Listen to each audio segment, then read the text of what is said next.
I know you heard me on the radio. Flexing, she loved the sound of my voice, it's the best thing. Daydreaming of the jazz all day. Pick up the phone late night with Larry K. I know you heard me on the radio. Flexing, she loved the sound of my voice, it's the best thing. Daydreaming of the jazz all day. Pick up the phone late night with Larry K.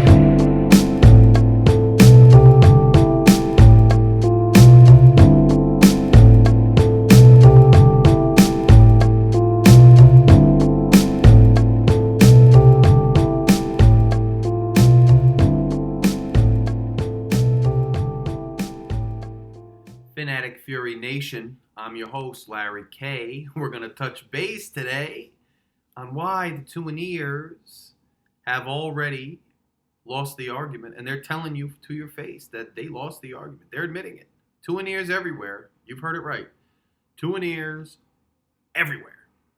From the UK to California to Hawaii itself are admitting that they lost. And you're going to, if you're a Tuaneer, you're watching, it's like, how is he talking about? And first of all, I don't want to, look, I'm not here to bash Tua. I'm not trying to be a Tua hater. I'm not trying to just destroy the kid. I've been objective about him. I had my doubts about him. And I remain having my doubts about him, okay? But I gave him a fair shake. And there's so many reasons why now I'm settling in on the fact that he's just not the guy. He's definitely not the guy that he was advertised to be. I mean, that's out the window. Tuaneers are admitting that. So anyway, what are the 4 stages of grief? I'm going to tell you how they're admitting this. What are the 4 stages of grief? The 4 stages of grief are, ready? 1, denial. 2, anger. 3, bargaining. 4, depression. And 5, acceptance. I don't know why I said 4, it's 5. 5 stages of grief. Look, guys, that's why you know Tuaneers are already admitting that he's not the guy, and they know it. Because first, what was it? It was denial, right? First, it was like, you guys don't know what you're talking about. Tua's going to be great. He just got hurt. Just give him time to develop. He's still great. He's going to be amazing. You're full of it. You're a hater. You're a Tua hater. You're not a fan. All this stuff, right? He's going to be great. Just wait. Then when the defense was carrying the team, and I admitted, and I was on here, and I'm not going to lie, Tua looked pretty decent in those games because the pressure was off him. He looked pretty good. The pressure was off him. The defense was carrying the day. He just had to do just enough to win. Even when he threw a turnover, even when he missed a throw, it didn't cost us the game. It didn't swing the momentum of the game too much because the defense was so locked in. And Jalen Waddle was playing out of his mind, too, as a nice security blanket. But it didn't matter then, so he was playing good. But I also said, and I said, and I was not a hater, I said, but I want to see him rise to the occasion. This is where franchise quarterbacks are made. This is where legends are made. These 3 games down this gauntlet, this is when he can rise to the occasion. He can show everybody that he was the legendary, franchise-changing, generational talent that he was advertised to be. But he did not do it. He did the opposite. He cost us the game last week. So anyway, first it was denial. No, he's going to be great. Just wait. Just give him time. I can't wait. He's going to show up. He's going to come through. Don't worry. Tua's, I got you, man. Tua's going to be that guy. Don't worry. He's great. He's got the accuracy. He's got the mind. He's got all these things. Don't worry. First was denial. Stage 2, anger. Anger. I am cringing at the level of pure anger that's occurring across the Miami Dolphins fan base right now, specifically as it relates to Tuaneers, Tuanon. The anger is cringeworthy. The anger is getting really nasty, guys. You watch a guy like Big O, I mean, he's saying, Tannehill sucks. He's the worst ever. He's not even a quarterback. You got a real quarterback with Tua, and Flo is trash. Flo is a stupid. Flo can't coach, and the defense sucks. And if they had a real O-line and not a bunch of scrubs and not a bunch of morons in the offensive coaching staff, just stupid morons, calling people jabroni brisket when he didn't even do anything. He's a Miami Dolphin player. He's given his all this year. You're calling him a jabroni? What is this, by the way? 1998? But they're so angry, like now that the stage has, they're not denying it anymore. They're no longer saying, no, just wait, he's going to be great. Just wait, he's going to be great. No, they've gone through, they're in the anger stage, just lashing out at anybody. Then they got the nerve to say people who are critical of Tua, they're not real fans. Oh, we're not real fans because we're not supporting Tua. But you're not supporting the entire franchise. The O-line is trash. The defense is trash. The coaches are trash. The owner is trash. The logo is trash. Everybody's trash except Tua. But you're the true fan. Okay, the anger is getting bad out there, guys. Because, again, it's a stage of grief, right? So at first, it's denial, but now they're moving on to anger. They're not angry because they think you're so stupid, because how could you not see how great Tua is? They're angry because after last week's game, everybody, even the ones that were big fans of Tua, even the ones like me who were just rooting for Tua, who wanted him to do well, who thought he had potential midway through the season, even those people are like, let's admit, he's not going to be the guy we thought he was. He's not probably going to be a franchise quarterback. He's not a game changer. He's not a franchise changer. They see everybody realizing that, and they know that game showed that. So instead of just embracing it, they just go to the second stage of grief, which is anger, just lashing out at everybody. Like, the defense sucks. What a terrible game plan. Worst game plan ever. All this craziness. So that's a big thing. That's a telling sign that they've kind of acknowledged it. And what's the third? The third stage of grief is bargaining. And they've already moved to that third aspect of grief, guys. They're there. They're already bargaining, too. So they're angry and yelling. Some are in the second stage. Some are yelling and lashing out and calling names and just going nuts. I got called, on the last video, I got called toxic, not a real fan, terrible, poison, all this stuff. Because I'm just pointing out basic knowledge. Basic knowledge. Okay. Some of them are in the third stage already, which is bargaining. So now they're saying, well, he's not going to be a franchise guy. He's not going to be the best quarterback we've had. He's not going to be a generational talent. But, you got to surround him with certain weapons. And if you just tweak the O-line and just gave him another receiver, he might be kind of serviceable. He could be, you ever heard of Trent Dilfer? Trent Dilfer, he won a Super Bowl. Did you know that? So he could be like a Trent Dilfer. We have guys like, Trent Dilfer won a Super Bowl. You could win, with guys like that. Brad Johnson, you could win with those guys. I mean, he's kind of like them, right? Right? Bargaining their way out of it now. Well, he's not going to be great, but he could be okay. He could be kind of mediocre, can he? The next stage is depression. Finally, it's going to be acceptance. They're not there yet. I didn't see anybody there who's just flat out depressed, who's a Tuaneer yet. I haven't seen anybody out there who's accepted. I mean, except people like me who already went through the depression, then went through the acceptance, and now I'm here to tell you I'm through it. He's not the guy. But what I'm going to do at the end of this video, I promise you, I'm going to put a still image. I'm going to put the image up of the text message. From draft night, I have a text message from draft night 2020 with my father and I, where on draft night when they drafted Tua, he said, would you rather have picked the guy San Diego picked? I said, yeah, meaning Herbert. Let's see how Tua does, plus he's injury prone. I said it. I'm going to put the text message, the screenshot of the text messages on this screen at the end of this video. Just stay tuned. I'll put it up so I can prove to you that I was never one of these people who bought into this hype. But isn't it funny? And this is what people...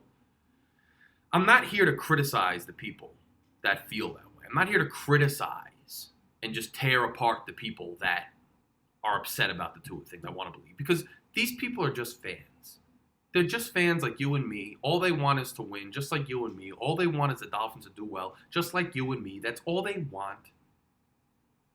And so they're doing something irrational, but it's normal human behavior. They're buying into a hype, and if they don't want to let go because the belief is so great, isn't it fun? Isn't it great? Isn't it optimistic to believe that the guy in your team is going to be some superstar great guy? Because of course it's fun to believe. Of course you want to believe that.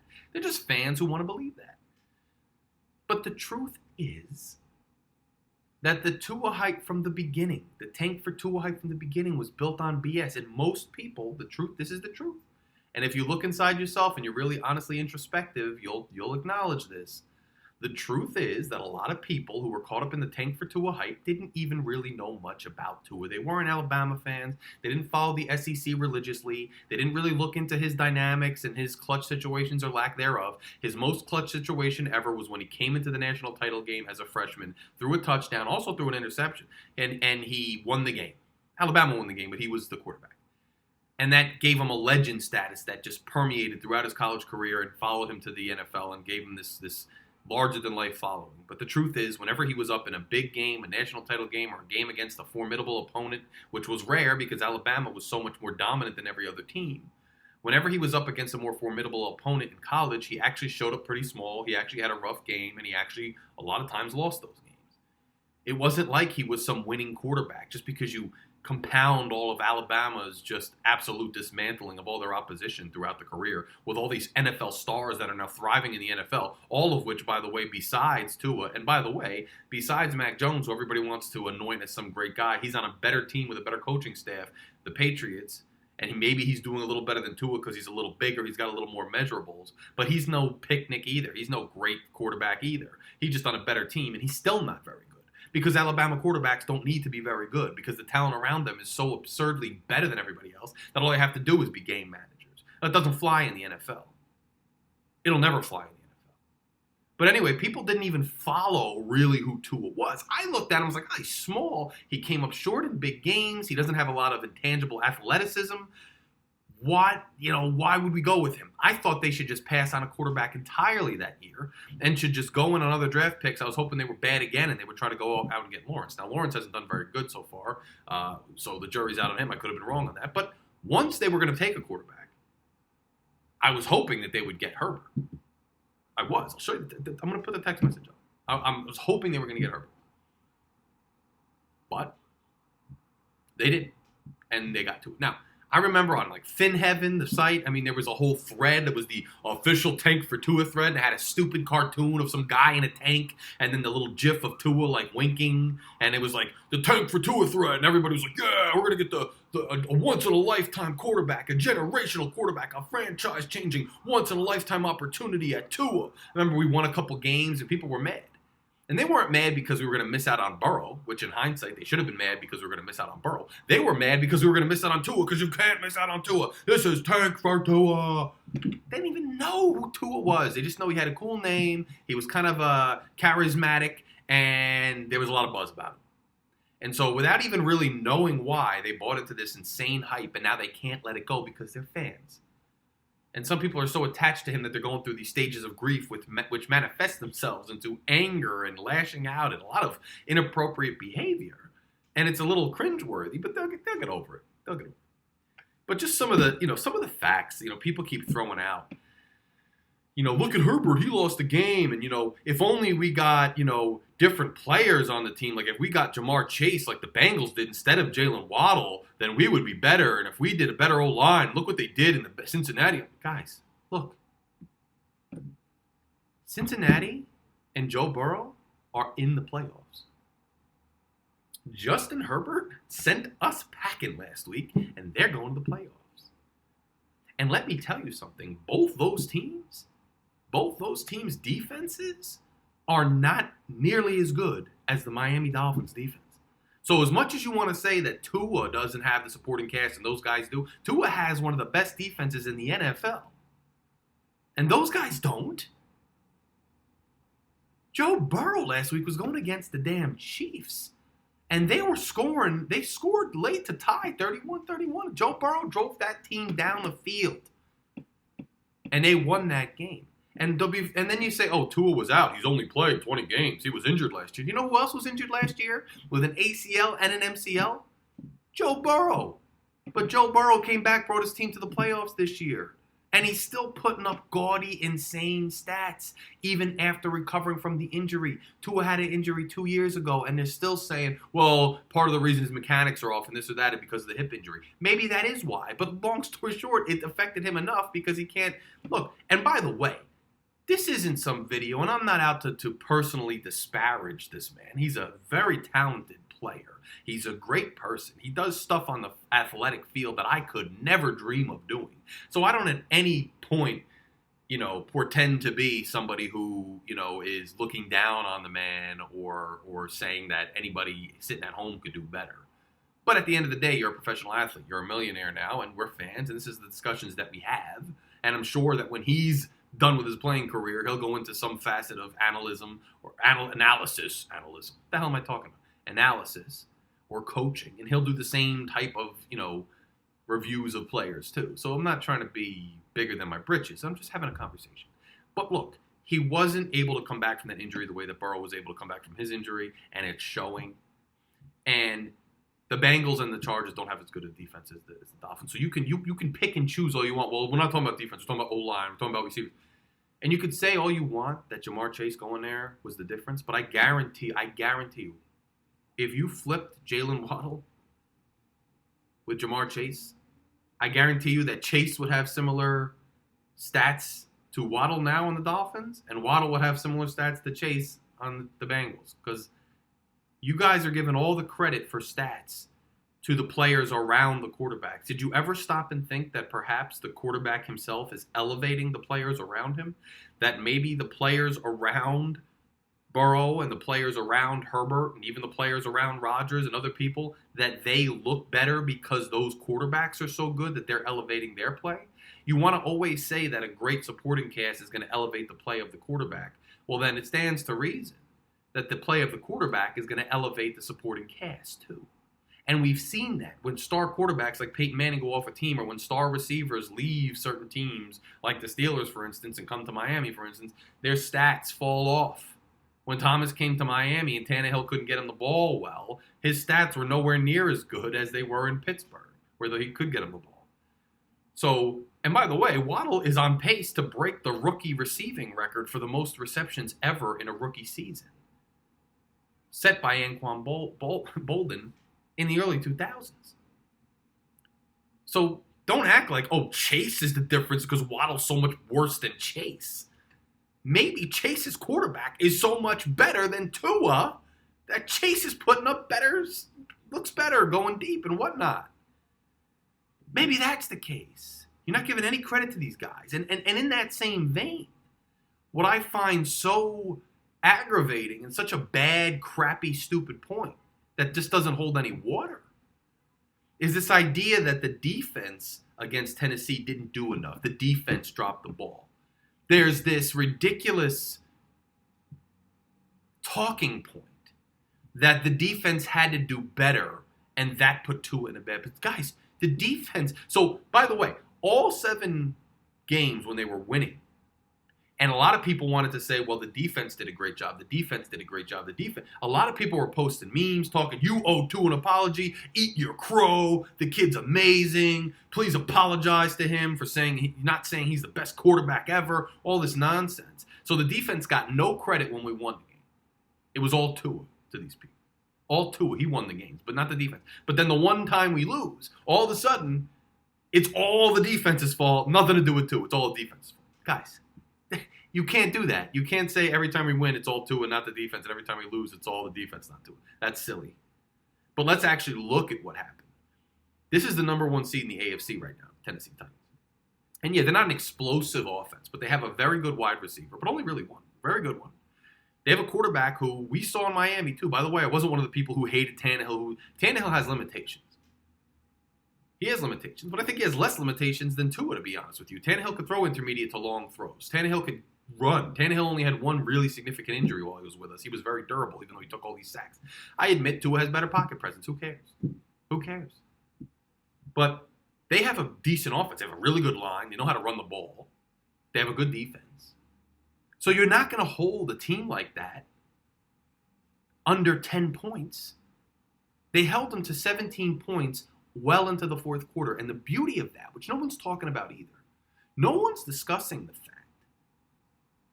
that 10 of those points that Tennessee scored were off really good field position for Tennessee, because our offense either couldn't move the ball at all and our punter was terrible and they got the ball like the 50 or better, or because our damn quarterback dropped back and without anybody touching him, the ball just fell out of his hands and they got the ball at like the 30-yard line.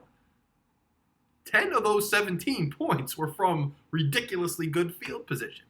The defense held them to 3 and outs a bunch of times early in the game. The defense made stops when they needed to give us an opportunity, give our offense and quarterback an opportunity to win the game. And the defense, even after getting kicked in the face for 10 points, only let up one other touchdown well into the fourth quarter. So you can't put it on the defense. What are you supposed to say? Defense has to be perfect for Tua to win? And then it just gets into this ridiculous thing where it's like everything has to be perfect for Tua. Because then the next excuse is, well, the game plan sucked. And you say, well, why did the game plan suck? And they say, well, the game plan sucked because you made Tua throw. You can't make him throw. Why would our quarterback, our star quarterback, ever have to throw? He can't throw. You can't make him throw. You're making him look bad. Don't let our thrower throw. How could your throwing player throw the ball? What a bad game plan. It doesn't make sense. Of course he's going to throw. He's the quarterback. And by the way, the game plan was great. You know why the game plan was great? Because Tennessee's built, and TD Finn's talk. TD talked about this. TD's film review, if you haven't seen it, I ask you to go watch TD Finn's talk. Go watch his film review and discussions that he's had this week because he said it perfectly. They had a great game plan, the coaches. What's the best game plan? To surprise the opponent, to exploit their weaknesses. Tennessee specifically set up a game plan to stop the RPO offense. And not only that, they are built as a defense in Tennessee to stop the RPO offense. So our coaches on the offensive side of the ball came out and said, we are going to come out in a pro-style offense. And we are going to catch them off guard because they're planning for an RPO. And the best thing our coaching staff could do is catch them in the element of surprise. And once you schematically outdo your opponent in football, the next step is that the players on the field need to execute the schematics to come out on top. And what did we see early in the game and throughout the game? We saw Tua Tagovailoa missing open receivers. That means the game plan and the schemes and the play calls were working because the plays were there. Guys were open. And he just missed them. People are always complaining, why don't we run, routes beyond the sticks on third down? Get beyond the sticks on third down. Well, then you see Mac Hollins, 2 yards behind the sticks, ready for a first down on third down. Wide open, and Tua ready to throw with no obstruction in front of him, rolling to his left, and he just hops the ball in front of him. Then you see a play where Duke Johnson is calling for the ball wide open in the flat with no one in front of him for 5 to 10 yards. Tua's in trouble. He's right there. He's just like, come on, give me the ball. He's literally like a kid. Watch the video. Go to TD Finto. Duke Johnson's literally like, come on. And he just doesn't get sacked. And Duke Johnson throws like a temper tantrum. He's sitting there like, come on. And then he's like, come on, man. Tua's not doing it for his guys. His guys are open, and he's not getting them the ball. And there's several instances like that. So don't put it on the coaches. So he needs a perfect defense. He needs a perfect O-line. And you can't make him throw. God, why would you make him do any of that? If you do that, he's going to obviously look bad. I mean, guys, enough.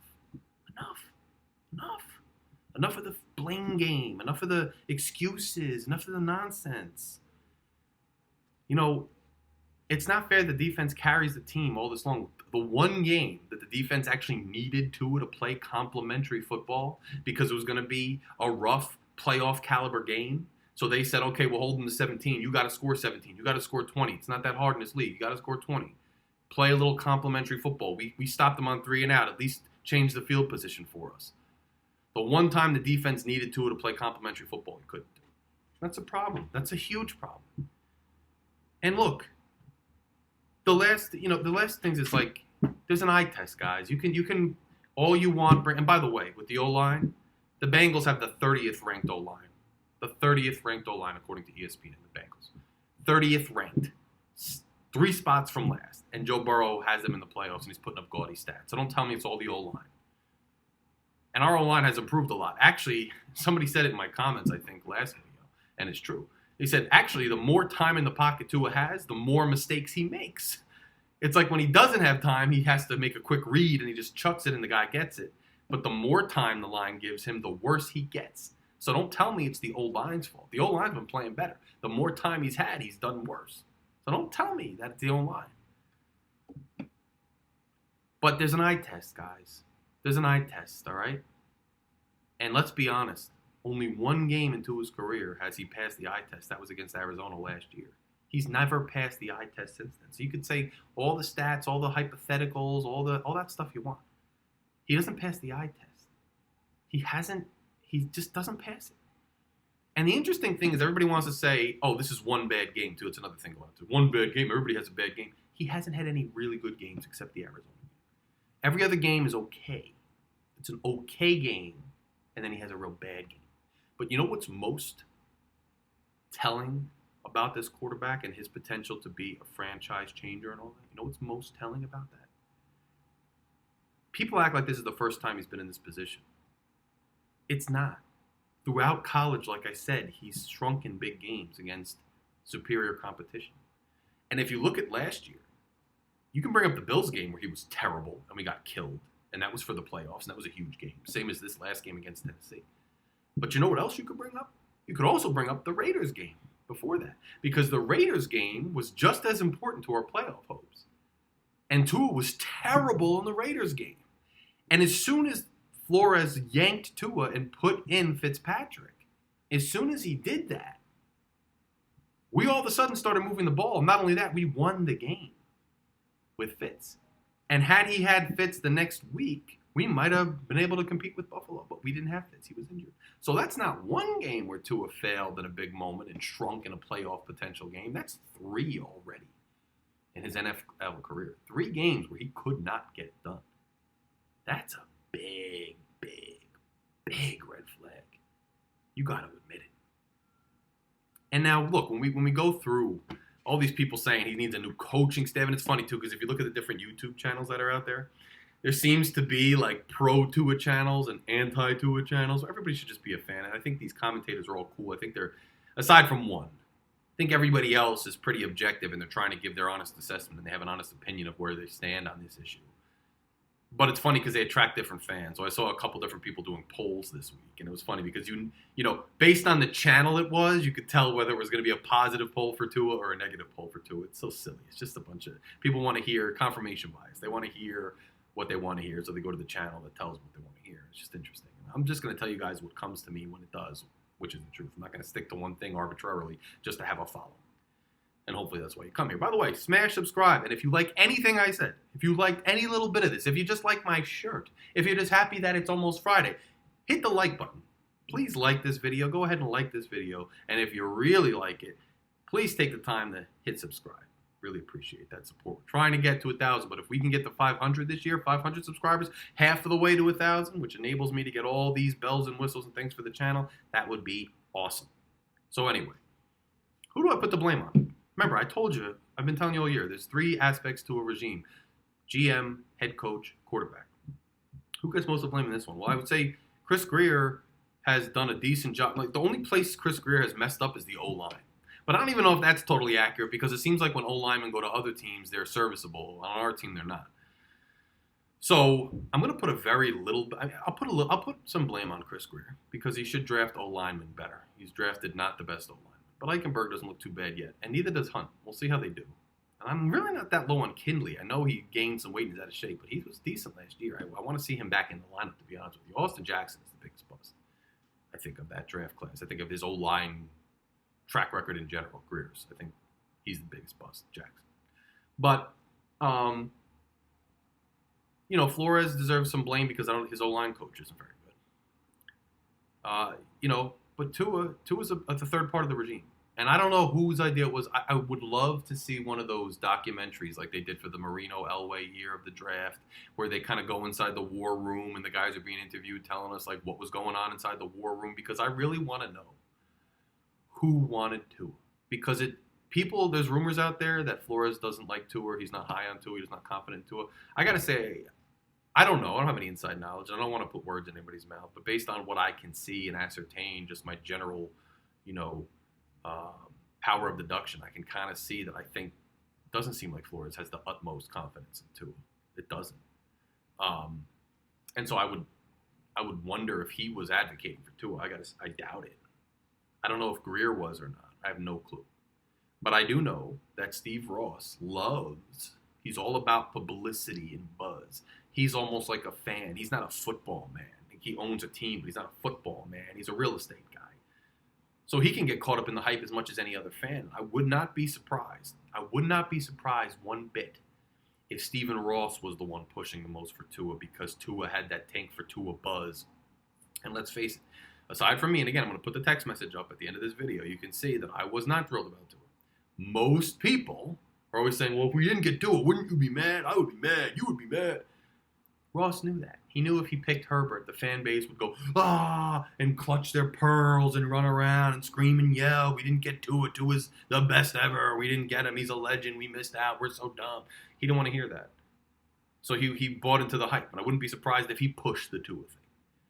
Just like he loved the idea back in the day, when Tannenbaum was here, of getting Sue, because Sue was the big free agent. Now all the Dolphins fans, same thing with that. We got Sue, oh my God, we got Sue, he's a Dolphin, oh. And some of us were like, okay, great, he's a great player, but how does a D interior lineman change the trajectory of your franchise for the next 10 years? It doesn't. And now you spent all that money. And Sue was a decent player for us. He was. But he wound up leaving, and we couldn't handle the cap. But Ross was behind that. He was so excited about Sue. And I think that's why Ross put the kibosh on Watson this year, because he was worried about the publicity. If Watson couldn't settle the lawsuits, he wasn't going to make the trade. Now, we'll see if that was smart or not, right? If Watson goes down and goes to prison for it, then it was a genius move. But what if Watson goes into the offseason, and now already they're saying the Steelers really want Watson. Now, if you were Deshaun Watson and your legal matters were cleared, why the hell would you ever go to the Miami Dolphins when you could go to the Pittsburgh Steelers? They have great ownership. They have stability as a franchise. They have a great fan base. They have a winning tradition. They have a very good coach. They know how to draft. Why would you go to Miami when you can go to Pittsburgh if you're Deshaun Watson? That's just one example of teams that are going to start getting into the sweepstakes now that he can choose to go to. And if Watson winds up, I'm going to laugh out of the sheer absurdity of it. I said this when I did the live broadcast the day we didn't get Watson. If Watson clears himself of the criminal and the civil matters, and he winds up going to a team like Pittsburgh and then beating us in the foreseeable future and maybe winning a ring, that is going to be one of the dumbest decisions Ross ever made. And I have a feeling he made it not because of his own risk assessment. Maybe he did. Maybe he's trying to mitigate risk. I don't think so, maybe. I think he did it because he didn't want the negative publicity. And we'll see if it works or not. But I have a feeling Ross pushed for Tua because of the whole tank for Tua hype. And all you guys got swept up in the tank for Tua hype. And at the end of the day, it's just not panning out. And so, look, this video was just kind of a follow-up to the last video, because the last video blew up. And there was, so much reaction to it. And a lot of the reaction was positive. And I appreciate all the new subscribers. I appreciate all the new listeners, all the new watchers. I appreciate everybody who added me. People added me on Facebook. What up? I'm happy to have you. Welcome into my life outside of the Phin-Addict Fury podcast. I'm happy to have you there. And I, got an outpouring of support. So most people were supportive of what I was saying, but there was such a reaction. I just wanted to do a follow-up video just to kind of elaborate more on the fact that Tuaneers are already showing. They're already admitting what we all know. You just got to look for the signs. They're going through the stages of grief because they're starting to acknowledge the truth about Tua. And again, this isn't just a pile on the kid or whatever. I don't really care what happens in New England. I'm going to do an assessment at the end of the year, fine. And if he has a blazing game, to be honest, I've been objective. If he has a blazing game where he just destroys the Patriots and looks beautifully, every pass is great, everything else, in my end of the season assessment, I will take that into account. I promise you. I will say, well, Tua has all the tools that sometimes manifest themselves. But the reason I'm confident in saying what I'm saying now is because it doesn't matter if he does that, because that game means nothing. So it'll give him a little more credit on the side of, okay, he has the actual potential. But what it won't do is change my position in terms of whether he can be the guy to lead us to the promised land. Because in games where it matters most, in the most critical games, he still shrinks. And that perspective won't change. And because that perspective won't change, I'm not going to change my assessment that he's probably not the guy. Now, where do we go from here? I don't know. Is Aaron Rodgers a possibility? I don't know. Is Russell Wilson? I don't know. Is Deshaun Watson? I don't know. I got to be honest, and I know it sucks. I think they're all probably unlikely. I think we'll see some coaching changes to the staff under Flores. Flores is here. And by the way, all these people blaming Flores, saying he's the worst coach, you're just deflecting from the fact that the quarterback's not very good. The quarterback's not very good. Omar Kelly said it the other day, and Big O didn't want to hear it. But, everybody tries to play nice with Big O because they know what he thinks about Tua. But, at the end of the day, Omar just said, hey, you want to win, get an elite quarterback. And he just said that because Tua's not an elite quarterback.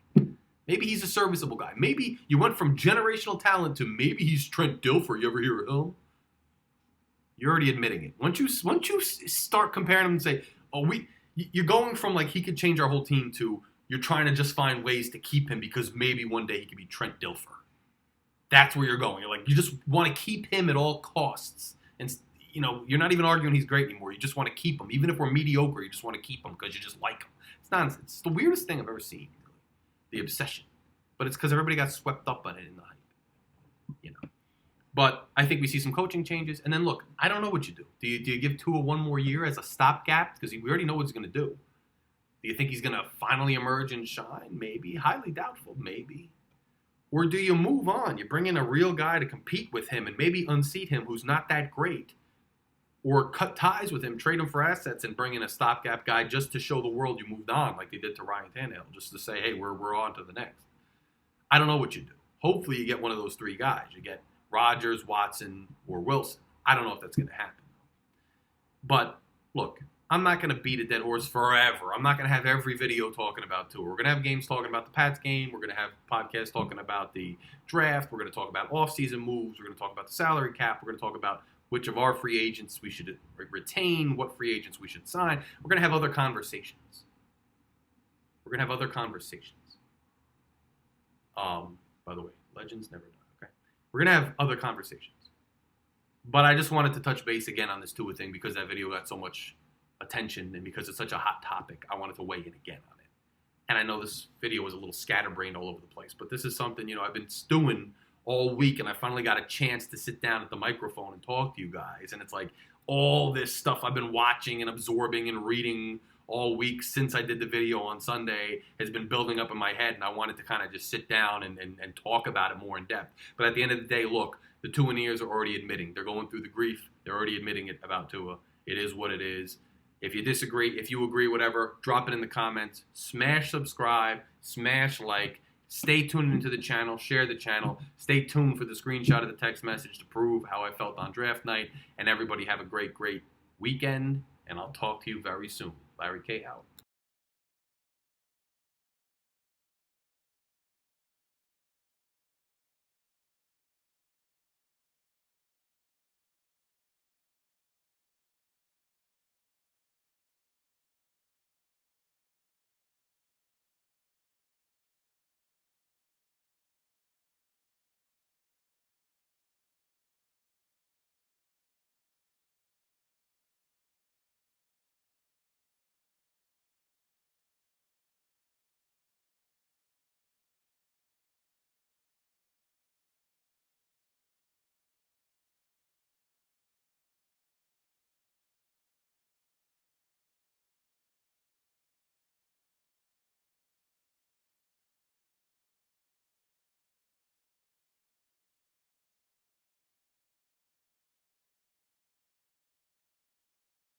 I know you heard me on the radio flexing. She loved the sound of my voice, it's the best.